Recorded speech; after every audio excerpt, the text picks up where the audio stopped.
Welcome to I dream media. So ఈరోజు మనం మాదాపూర్లో ఉన్న ప్రముఖ యోగా గురు యోగిని అరుణాదేవి గారి యోగాశ్రమంలో ఉన్నాం. మెడిసినల్ ప్లాంట్స్ చాలానే ఉన్నాయి. సో మనం సిరీస్ చేస్తూ ఉన్నాము. అయితే మనం ఈరోజు చింత చెట్టు గురించి తెలుసుకుందాం. చింత చెట్టు చాలా రకాల అనారోగ్య సమస్యలను తొలగిస్తుందని చెప్తూ ఉంటారు. దీనిలో అనేక రకాల మెడిసినల్ వాల్యూస్ ఉన్నాయని కూడా చెప్తుంటారు. మరి ఇది ఏ అనారోగ్య సమస్యలకు ఎలా పనిచేస్తుంది, దీనిలో ఉన్న మెడిసినల్ వాల్యూస్ ఏంటి, ఎలా వాడుకోవాల్సి ఉంటుంది తెలుసుకుందాం. మనతో పాటు ఉన్నారు యోగా గురు అరుణాదేవి గారు. మ్యామ్ నమస్తే అండి. నమస్తే మ్యామ్, సిరీస్ చేస్తూ ఉన్నాం మెడిసినల్ ప్లాంట్స్ గురించి. మీ యోగాశ్రమంలో అయితే ఎన్ని వందల మెడిసినల్ ప్లాంట్స్ ఉన్నాయో, కాసేపు ఇక్కడికి వస్తే ఇలా వాక్ చేస్తే చాలు అన్ని రకాల అనారోగ్య సమస్యలు తగ్గిపోతాయి. సో అయితే చింత చెట్టు జనరల్గా మనం ఏదో ఒక కర్రీ లాగా చేస్తాము అదే తెలుసు, కానీ మెడిసినల్ వాల్యూస్ ఉన్నాయి, మెడిసినల్ ప్రాపర్టీస్ చాలా ఉన్నాయి, అనారోగ్య సమస్యలు తగ్గిస్తుంది అంటారు. ఏ మెడిసినల్ వాల్యూస్ ఉన్నాయి, ఎలా వాడుకోవాలి? మామూలుగా అందరికి తెలిసింది చింత చిగురు రాగానే అందరూ పప్పు చింత చిగురు వండుకుంటారు, ఒట్టి చింత చిగురు కూర వండుతారు. నాన్ వెజ్ తినే వాళ్ళు అయితే ఇంకా చాలా రకాలుగా చేసుకుంటారు. చింత చిగురు చేపలు, చింత చిగురు రొయ్యలు, చింత చిగురు ఎండు. అసలు నాన్ వెజ్ వాళ్ళకైతే చింత చిగురుతో చాలా వెరైటీస్ ఉన్నాయి. వెజిటేరియన్ వాళ్ళకైతే కొంచెం తక్కువే. సో ఇవి అన్నీ మనకి అంటే వంటల్లో మనం తినడానికి వాడే. దీని మెడిసినల్ వాల్యూ ఏంటి అంటే మెయిన్ చింత చెట్టుకి నొప్పిని తగ్గించే గుణం, పెయిన్ కిల్లర్ లాగా పనిచేస్తుంది. ఎక్స్టర్నల్ యూజ్ కూడా పనిచేస్తుంది. జనరల్ గా మనం లోపలికి అని కాదు. ఇప్పుడు పారిజాతం మనం చెప్పాం, అవును, ఏమైనా నొప్పులు ఉంటే అది తీసుకోండి వాడండి అని. ఇది ఎలా వాడతామంటే, ఇప్పుడు ఈ ఆకులు ఉన్నాయి కదా, ఈ ఆకులు ఇట్లా ఆకులు తీసేసుకోవాలి. ముదిరిపోయిన ఆకులు, కొంచెం ముదిరిన ఆకులు ఊరికే ఇట్లా తీసేసుకుని, లేకపోతే ఇలా చిన్న చిన్న ముక్కల కింద చేసాలి. అంటే ముక్కలు ఎందుకు చేయమంటే మళ్ళీ ఇవి మనం ఉడకబెట్టినప్పుడు గట్టిగా అయ్యి గుచ్చుకుంటాయి అన్నమాట స్కిన్ కి. అందుకని ఇలా ఆకులు తీసేస్తాం. ఇట్లా ఆకులు నొట్టి ఆకుల కింద తీసేసి ఒక గుప్పుడు ఆకులు తీసుకోవాలి. సో ఇన్ని ఆకులు ఇంకా ఎక్కువ, అంటే అన్ని ఇన్ని ఆకులు. ఈ ఒక్క ఆకు కూడా పనిచేస్తుంది.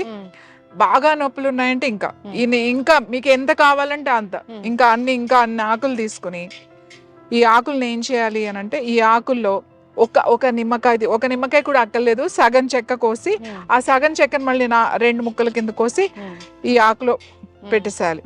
ఒక చిన్న బాండి, ఇనుప బాండి ఉంటుంది కదా, ఆ బాండీలో ఫస్ట్ ఈ ఆకు, అది ఓ వెల్లుల్లిపాయ ఉంటుంది కదా, ఒక వెల్లుల్లిపాయ తీసి ఊరికే ఇట్లా ఒకసారి కొట్టి, ఎక్కువ మెత్తగా దంచక్కలేదు, దాన్ని చితక కొట్టడం అంటారు. ఒకసారి ఇట్లా కొట్టి ఈ ఆకు, ఆ వెల్లుల్లిపాయ రెబ్బ అండ్ నిమ్మకాయ ముక్క, కావాలంటే కొంచెం వేపాకు కూడా కలుపుకోవచ్చు ఇందులో. మునగాకు కూడా మీకు అందుబాటులో కనుక ఉంటే, మునగాకు కూడా కొంచెం, ఇంత మునగాకు, ఎంత చింతాకు తీసుకున్నారో అంత మునగాకు, ఇంత ఇది, ఒక 2 నిమ్మకాయ ముక్కలు, చిన్న చిన్న ముక్కలు, ఒక వెల్లుల్లిపాయ రెబ్బ వేసేసి బాండీలో కొంచెం అట్లా ఇలా వేడి చేస్తే మంచిగా అది కొంచెం వేడి అవుతుంది.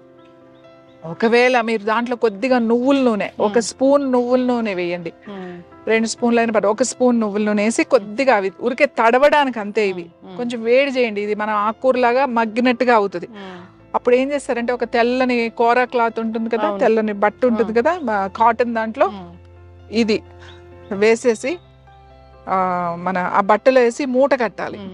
మూట కట్టి అప్పుడు ఏం చేయాలంటే, ఆ నూనె ఉంటది కదా, ఆ వేడిది పెట్టి, అది దాన్ని ఎక్కడ నొప్పి ఉంది, సపోజ్ నడు నొప్పి ఉంది, లేకపోతే ఈ భుజాల నొప్పులు ఉన్నాయి, లేకపోతే మెడ నొప్పి ఉంది, లేకపోతే ఈ సైడ్ నొప్పులు ఉన్నాయి, తర్వాత బాగా యాంకిల్ పెయిన్స్ ఉన్నాయి, తర్వాత నీ పెయిన్స్, మోకాళ్ళ నొప్పులు ఉన్నాయి, ఎక్కడ నొప్పి ఉండి మీకు వాపు వచ్చి నొప్పులు వచ్చినాయి, బెనికినవి, వీటికి ఏం చేస్తామంటే మూట కింద కట్టేసి ఆ మూటని వేడి చేస్తూ ఇట్లా, ఇప్పుడు రిస్ట్ పెయిన్ ఉందనుకోండి, ఇక్కడ పెయిన్ ఉందనుకోండి, ఇట్లా అంటూ ఉంటాం అన్నమాట. దాంట్లో నువ్వుల నూనె కూడా ఉంటుంది కదా.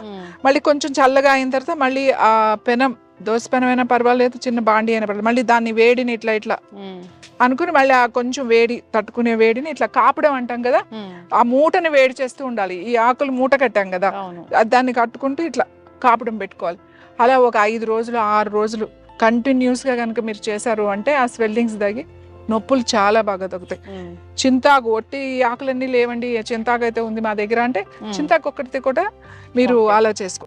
ఇప్పుడు మీరు చెప్పిన నువ్వుల నూనె, వెల్లుల్లిపాయలు, చింతాకు ఇవన్నీ కూడా పెయిన్ ని తగ్గించే గుణాలు ఉన్నవి. వాటన్నిటిని ఒక కాంబినేషన్ లో తీసుకున్నట్లయితే ఇంకా చక్కగా పనిచేస్తుంది. వాపు తగ్గుతుంది, తర్వాత మీకు నొప్పి తగ్గుతుంది. అంటే ఒక్కసారి పెట్టుకుంటే కాదు, కనీసం మనకి ఒక 5-6 రోజులు కంటిన్యూస్ గా, లేదా మీకు నొప్పి తగ్గే వరకు పెట్టుకోవాలి. మీకు ఒక 5 రోజులు పెట్టుకోగానే మీకు రిజల్ట్ తెలిసిపోతుంది. ఫస్ట్ డే ఏమవుతుందంటే ఎక్కడైనా నొప్పి ఉన్న దగ్గర పెడితే ఏదో కొంచెం ఎక్కువైనట్టే అనిపిస్తుంది. అమ్మో ఇది పెట్టాను ఎక్కువైందని ఏమో అనుకోకండి. ఒక 2-3 రోజులు అలా కంటిన్యూస్ గా పెట్టండి, అప్పుడు మంచి నొప్పి తగ్గుతుంది. యాంకిల్స్ నడవలేని వాళ్ళు కానీ ఏదైనా సరే చింతాకు నొప్పులకి బాగా తగ్గుతుంది. చింతాకు ఎక్కడంటే అక్కడ దొరుకుతుంది మీకు. రోడ్ల మీద పెద్ద పెద్ద చెట్లు ఉంటాయి, చింతాకు చెట్లు. సో మనకి ఇళ్లలో ఇవి పెంచుకోలేం కదా, బయట వెళ్ళినప్పుడు ఈ ఆకు తెచ్చుకుని చేసుకుంటే చాలా మంచిది. దీని గింజలు ఉంటాయి, చింతగింజలు కూడా పిక్కలు అంటాం. చిన్నప్పుడు ఆడుకునే వాళ్ళం చింతపండు వచ్చినప్పుడు తీసేస్తాం కదా, ఆ గింజలను ఏం చేస్తారు అంటే పౌడర్ చేస్తారు, చింతగింజల పొడి. చింతగింజలు కూడా మెడిసినల్ వాల్యూస్ ఉన్నాయి, అలాగే ఈ ఆకులో కూడా మెడిసినల్ వాల్యూస్ ఉన్నాయి. ఇంకా చెప్పాలి అంటే ఇర్రెగ్యులర్ పీరియడ్స్ వస్తే ఈ చింత బెరడు ఉంది కదా, అది బాగా ముదిరిన బెరడు అన్నమాట. ఆ కింద కాండం ఉంటుంది కదా, బెరడు ముక్క తీసుకోవాలన్నమాట. ఆ ముక్క తీసుకుని దాన్ని ఏం చేయాలి అని అంటే భస్మం చేయాలి. భస్మం అంటే ఏంటంటే ఆవు పిడక కానీ ఆవు పేడతో చేసిన పిడకలు ఉంటాయి కదా మనకి, ఆవు పేడతో చేసినవి. ఆ పిడకను అంటించి ఆ పిడక మీద 2-3 బెరడు ముక్కలు పెట్టాలన్నమాట. పెట్టి మనం అంటిస్తే అది బాగా కాలుతుంది కదా, అది కాలిన తర్వాత అది జాగ్రత్తగా తీస్తే అది భస్మం అవుతుంది అన్నమాట. దాన్ని మంచిగా మెత్తగా అలా చేసుకుని వస్త్రగాళికం చేసేసి ఆ మెత్తంది ఏదైతే ఈ బెరడు కాల్చామో ఆ పొడి తీసి పక్కన పెట్టుకుని రోజు, ముఖ్యంగా పిల్లలకి మెచ్యూర్ అయిన తర్వాత చాలా మంది తొందరగా మళ్ళీ రావు, పీరియడ్స్ డిలే అవుతూ ఉంటాయి, లేకపోతే ఇర్రెగ్యులర్గా వస్తూ ఉంటాయి, పీరియడ్స్ మధ్యలో ఆగిపోయి మళ్ళీ హార్మోన్ ఇన్బ్యాలెన్స్ అలాంటివి అవుతాయి. వాళ్ళకి ఆ భస్మాన్ని ఏం చేయాలంటే అరటిపండు ఉంటుంది కదా, కొంచెం అరటిపండు తీసి ఒక ముక్కలో ఒక 2 చిటికెలు భస్మ అరటిపండులో పెట్టి తినేసేయాలి. అరటిపండు తింటే చాలా బాగా పనిచేస్తుంది. మీరు అలా ఒక 10 రోజులు చేశారు అంటే పీరియడ్స్ రెగ్యులర్ అయిపోతాయి. అంటే ఓ 21 days అన్నా మీరు చెయ్యాలి, చేస్తే చాలా బాగా పనిచేస్తుంది. చింతబెరడు అంటే చాలా మందికి తెలియదు, కొన్ని పేర్లు వేరే ఉంటాయి. కానీ మనం చేసుకునే ఓపిక ఉంటే, ఇది రెడీమేడ్ దొరుకుతుంది తెచ్చేసుకోవచ్చు అంటే రెడీమేడ్ కూడా దొరుకుతుంది.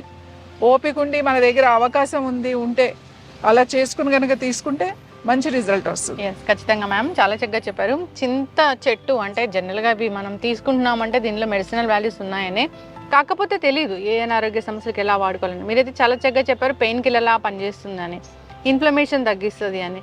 సో అంతేకాదు ఈ పీరియడ్స్ ఇష్యూ కూడా చాలా బాగా పనిచేస్తుంది. పీరియడ్స్ ఇష్యూకి నేను ఇందాక చెప్పాను కదా, మూట కట్టుకోమని ఆకు అది కొంచెం వేయించి వేడివేడిగా, ఆ వేడివేడిగా నొప్పి చాలా ముందుకి బాగా మెలిపెట్టి వచ్చేస్తా ఉంటది.